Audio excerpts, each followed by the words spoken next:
What is up? Welcome to another edition of FF Uncensored. Welcome. Welcome. So today we're going to talk about some bulk cooking. So we're going to talk about some nutrition stuff today. Well, making meals versus cooking food mix and match, but bulk cooking, however you want. Yeah, it's so and I can give you some context for this today too.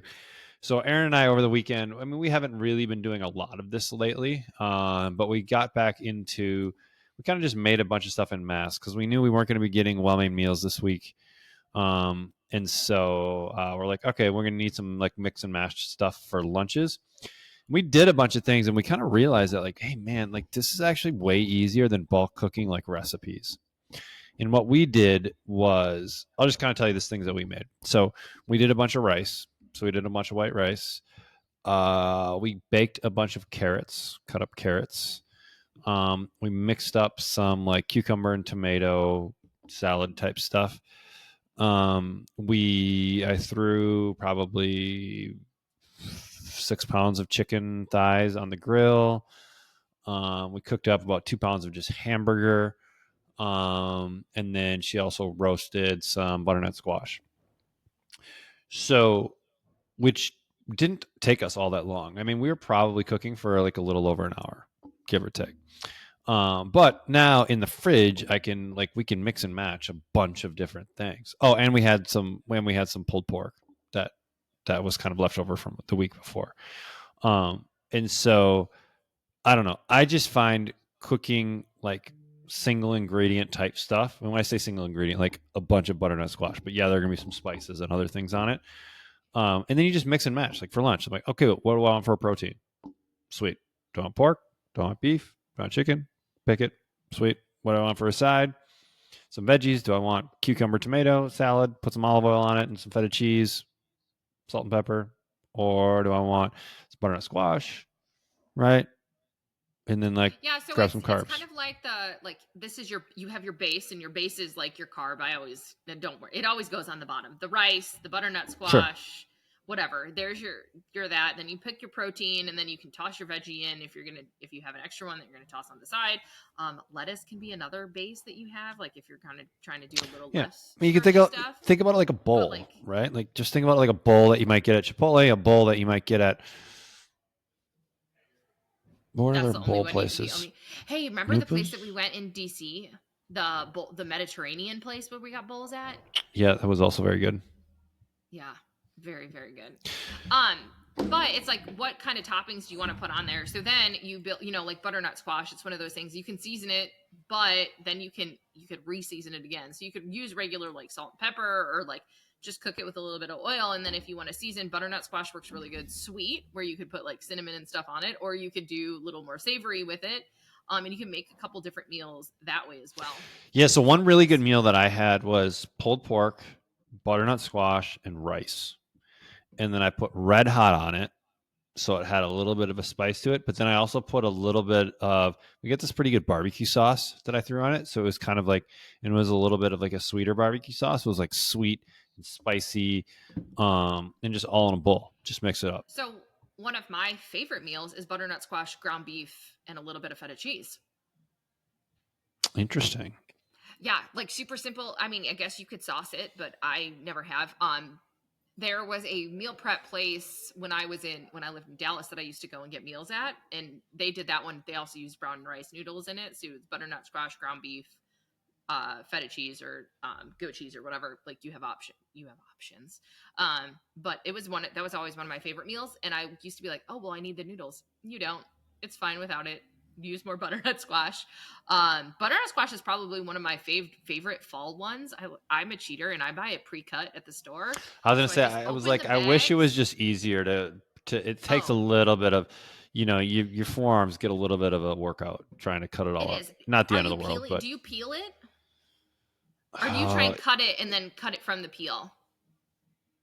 I don't know. I don't know how Erin did it. I think she peeled it. I want to say peel it first and then cut it. But if you're a cheater like me, you can literally go and you can buy the pre-cut stuff. Right. 2 bags on a sheet pan, seasoned. So super easy. I mean, if you're a real cheater, you could use the air fryer to do it too. It works, Yeah. comes out really good in there. But that's one of my go-tos. Yeah, and in all of this, like, I mean, this probably took us a little over an hour, and I bet we made in total like 15 to 20 meals. Like, we made a lot of meals for the two of us, like one meal for me and one meal for her, right? For pretty much the whole Yep. week and some evenings. And like, it was like we had the grill fired up and that was full of stuff. We had pans on the stove that were full of stuff. We had sheet pan in the oven full of stuff. And also while we were doing this, I made steaks as well. Like, I made dinner for that night as well. Yep. And then we had the Instapot going, right, for the rice and that kind of stuff. Yeah. So I'd also say like there's some other little caveats of like things that you guys made that you could still flip into other meals as well. So you made a whole bunch of chicken.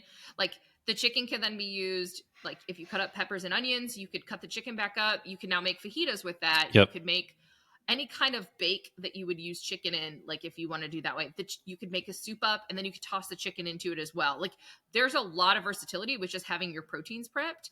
And it doesn't have to be a meal, and you can always season the food after you cook it.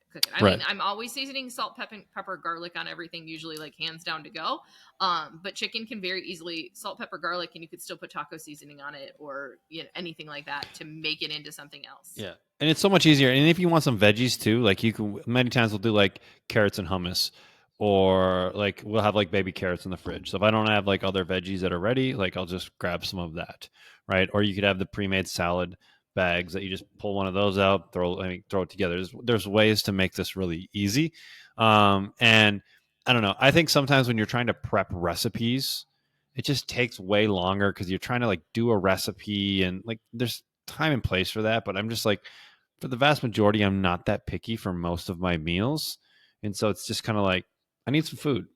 Cool. And then I'll dress it up with Red Hot or with mustard or ketchup or barbecue, whatever, like, to add a little bit of flavor if I need to change the flavors. Because you can have the same base ingredients, and if you just use a different topping, it like completely changes like the it. pulled pork with the So the butternut squash with barbecue sauce in it. I mean, that sounds really good to me. yeah, like that was solid. Or we go pulled pork, sauerkraut, mustard, Red Hot, right? Like, that's another combination that works really, really well. And then you can even chop up some pickles and throw that in there as well. And so, like, I don't know. I think the moral of the story is, like, bulk cooking proteins can save you a ton of time. And then I like the bulk cooking of like other starches like rice, because rice. I mean, I will say, like, I agree if you're going to make a whole bunch of rice, but if you're someone that doesn't love leftover rice, which there's a ton, just be a cheater. Buy the individual cups that you can toss in the microwave for 60 seconds, or buy the bag that you can toss it. Like, the nice thing about leftover rice though is you can stir fry it, and now you get some nice fried rice out of it. One other fun thing about rice, though, fun fact, is it's a resistant starch, meaning when you cook it and then you let it cool and then you heat it up again, your body actually absorbs less of it because it turns it into a resistant starch, and so you don't get this. Potatoes. You don't get the same amount of calories if you were to just cook it and eat it right away the first time you made it. The cooling process transforms it into a resistant starch, which is kind of cool. The other thing, I know a lot of people are like, oh, well, it just doesn't reheat the same way. If you reheat it, if you're using the microwave to reheat stuff, y'all know my feelings on this, but if you put a little bit of water in a cup and you put it in the microwave with the rice, it will rehydrate it as well, so it won't be as dry. You could put your sauce on it and then heat it with the sauce on it. That also helps. But stir fry is definitely a good way. And even with all of the stuff that Trevor has, a stir fry would work. Like, you could pull it out and stir fry with the chicken, and now you have chicken stir fry. Like, there's so much versatility with that stuff. And I mean, let's be real. We're all eating, like, there's not like other protein sources. He literally has a beef, a pork, and a chicken. Like, pick what you have. That's what you have that week, and then adjust from there. I mean, and if you don't have the time to prep, it could very easily be a couple rotisserie chickens that you're going to shred. Maybe you're going to put a pork roast in the crock pot or the Instapot to cook. And then you're going to brown a couple pounds of ground beef. I never brown 1 pound of ground beef ever. That to me is like even if I'm only going to serve, like, I'm making Zach. It's just not a lot. It's not very much. Well, it's not, but like, I could defrost 3 pounds, brown 3 pounds, and I could take half of it and put it in the freezer.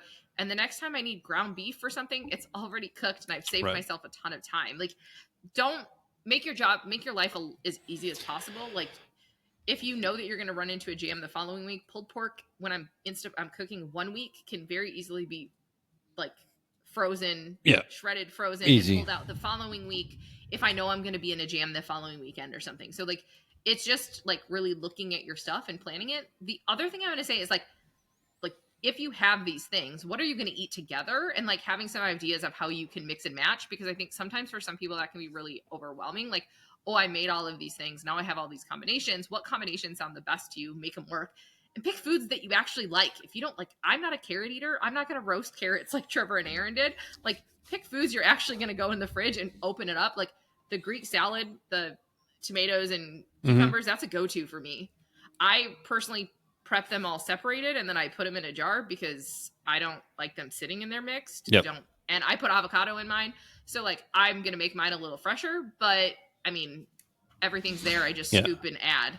If I want more cucumbers and more on red onion, I can, you can do it that way too. So like, but then if you want to turn a meal into tacos, you already have cut red onions and all you have to do is pull them out too. And they're not mixed with something else. Yeah. Like any of this can turn into a stir fry. It can turn into like a fajita. Like you can throw salsa on top. Like all of it changes it. But it's just like thinking about things less as like a recipe and like more of like mix and match with different pieces. And then it gives you that versatility, that novelty that maybe you want and like a different flavor and not having to eat the same thing over and over and over again.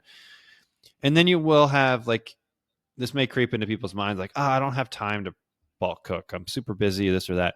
Like you're eating something, unless you're eating out for every meal, right? And someone else is cooking your meals. Like you have the time. It takes the same amount of time to build, like to cook an evening meal than it does to just cook all of these things at the same time. It's the same amount of time. Same amount of time, maybe a little bit longer but you have to like, you got to get creative. Like we got the grill going, we got the Instapot going, we've got the oven going, we've got 2-3 pans on the stove doing stuff, right? And then like you clean up and you're done.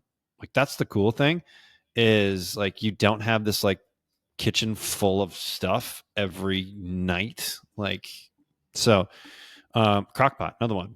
Crock pot's going at the same time. Right. And like, I promise you, I have more than one crock pot. Like if you're a Midwesterner we do and too. you only own one crock pot, you might be doing it wrong. Yeah. You need to go to some garage sales, get yourself a crock pot.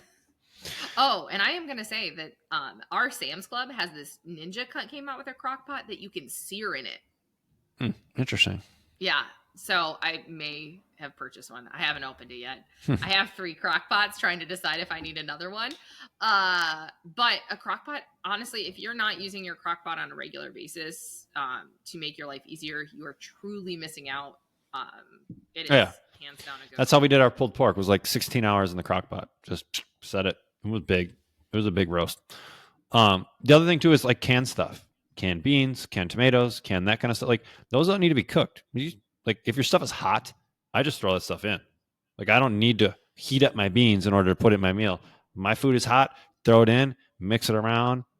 Oh, you could take a can of tomatoes, dice up some of the chicken you guys have, add rice, boom. Now you've made like add a can of tomatoes, can of beans, chicken chopped, some rice. And green chilies and a can of perfect green chilies. Can of green chilies. Yeah, like I mean, like now literally. And now you have dinner tonight. You're right. Like it's just like I mean, it just takes a little bit of creativity, and just like doing it, and then you find out like, oh, this is really easy. Like when you look in your fridge and you're like, oh, cool, I got all these things to choose from. Do this, do this, do this, do this, and then the more you do it, the better you get at it. So. And really, for an hour of your time to save you for like lunches during the week, or even a dinner or two during the week, like I don't know if there's anything better. And if your kids are old enough, you can just teach them like, hey, like do this, like put these together and make your own food kind of thing. Like, cool. Right. That's a good life skill. So. Well, especially because one day they're going to have to do it on their own. So. Yeah. Makes it really easy. We hope this helps. Next week, we are going to talk about cooking for one person. Are we? Yeah, that's what we're going to talk about. You didn't even know that. I just was going to tell you guys now. So be prepared.